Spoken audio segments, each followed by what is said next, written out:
ऐसी ताकत मिल जाए जो किसी के पास न हो। आज हम कर्ण यूनिवर्स की एक ऐसी ही बहुत ही दमदार और मॉडर्न ओरिजिन स्टोरी में गोता लगाने वाले हैं। एक ऐसी कहानी जो यकीनन सोचने पर मजबूर कर देगी। जैसा कि ये वादा है, हम इस कहानी को बिल्कुल शुरू से एक एक डिटेल के साथ जानेंगे, कुछ भी छूटेगा नहीं। तो चलिए तैयार हो जाइए एक नई, एक जबरदस्त शक्ति के जन्म की इस एपिक कहानी के लिए। तो कहानी की शुरुआत किसी खुशी या आशीर्वाद से नहीं होती है, नहीं। 21 नवंबर 1999 एक लड़का पैदा होता है नाम कर्ण, और उसकी दुनिया में सिर्फ दो ही चीजें थी, दर्द और खामोशी। उसका बचपन वो गरीबी में बीता, लेकिन इससे भी ज्यादा भयानक बात ये थी कि उसे अपने ही माँ बाप के हाथों, सोचिए बांस की छड़ियों से, बेल्ट से, कलछुल से लगातार पीटा जाता था। यही थी उसके जीवन की कड़वी सच्चाई। कहानी में एक बहुत ही पावरफुल एनालॉजी दी गई है। मतलब जरा सोचिए, जैसे यशोदा कृष्ण को रस्सी से बांधती थी, वैसे ही कर्ण की माँ उसे एक पिंजरे में बंद जानवर की तरह बांध कर रखती थी। ये लाइन ही काफी है ये बताने के लिए कि उसकी तकलीफ, उसकी कैद कितनी गहरी थी। पर कमाल की बात यह है कि कर्ण कभी रोया नहीं, वो बस देखता रहता था, सब कुछ चुपचाप सहता रहा। और उसकी यही खामोशी अपने अंदर एक ऐसी आग छुपाए हुए थी जिसे अभी तक किसी ने देखा नहीं था। अब जैसे जैसे कर्ण बड़ा हुआ ना, उसकी जिंदगी मानो पटरी से उतर गई। पढ़ाई में मन नहीं लगता था, वो गलत संगत में पड़ गया और धीरे धीरे सबसे बिल्कुल अकेला हो गया। और उसके अंदर ही एक सवाल हमेशा जलता रहता था, मैं असल में कौन हूं, ये कोई नहीं जानता। ये एक ऐसी पहचान थी जो उसके बिगड़े हुए बाहरी रूप के पीछे कहीं छिपी हुई थी। फिर आया उसकी जिंदगी का सबसे बड़ा टर्निंग पॉइंट। कॉलेज के पहले ही साल में वो फेल हो गया और ये नाकामी उसके बदलाव की चिंगारी बनी। उसने अपने अंदर एक गुस्से की आग महसूस की, और फिर क्या, उसी गुस्से को उसने एक जबरदस्त ताकत में बदल दिया और उसी ताकत से अपना फोकस हासिल किया। ये बात है कोविड-19 महामारी के टाइम की। उसका फोन टूट गया और एग्जाम देने के लिए उसने सिर्फ 3600 रुपए का एक बहुत ही साधारण सा मिकॉमिक्स भारत 2 फोन खरीदा। इससे पता चलता है कि उसके परिवार के आर्थिक हालात कितने तंग थे।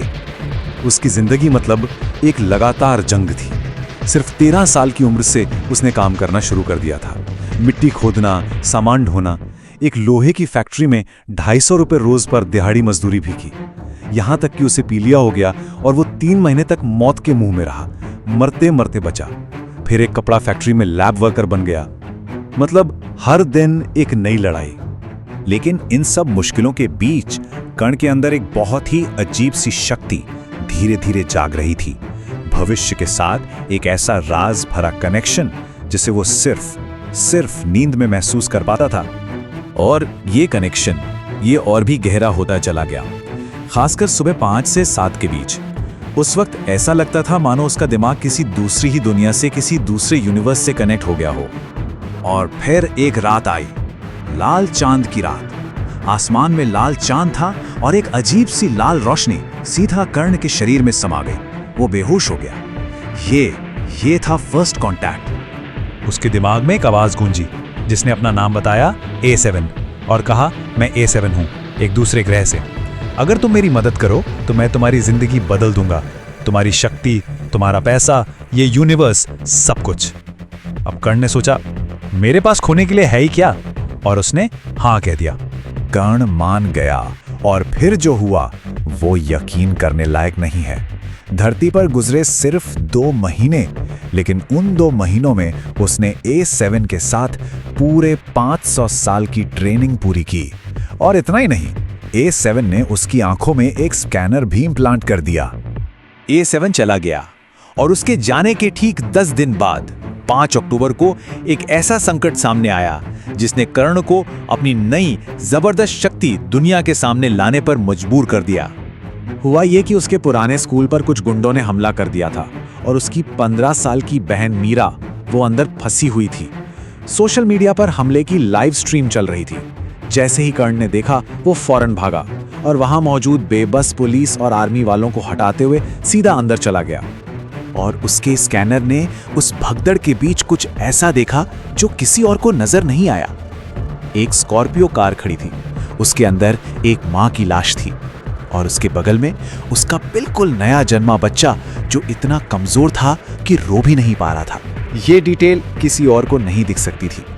पूरी दुनिया ये सब लाइव देख रही थी। कर्ण स्कूल के ग्राउंड के ठीक बीच में आके खड़ा हो गया और पहली बार उसने पूरी दुनिया से बात की। और वो जो बोला वो कोई भीख नहीं थी, वो एक फैसला था, एक ऐलान था। उसने कहा, मैं तुम सबको 1 सेकंड में खत्म कर सकता था, लेकिन मैंने अपने गुस्से को अपनी भावनाओं से रोक रखा है। पर गर्भवती महिलाओं के साथ जुल्म ये मैं बर्दाश्त नहीं करूंगा।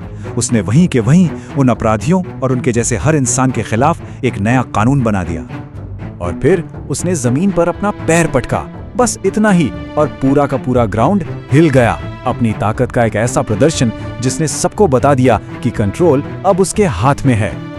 सन्नाटा, पूरी दुनिया, हमलावर, पुलिस, आर्मी, हर कोई एकदम सन्न रह गया।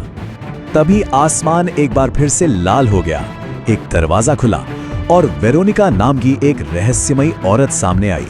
उसने एक शाही सिंहासन, एक रॉयल किंग चेयर के आने का ऐलान किया।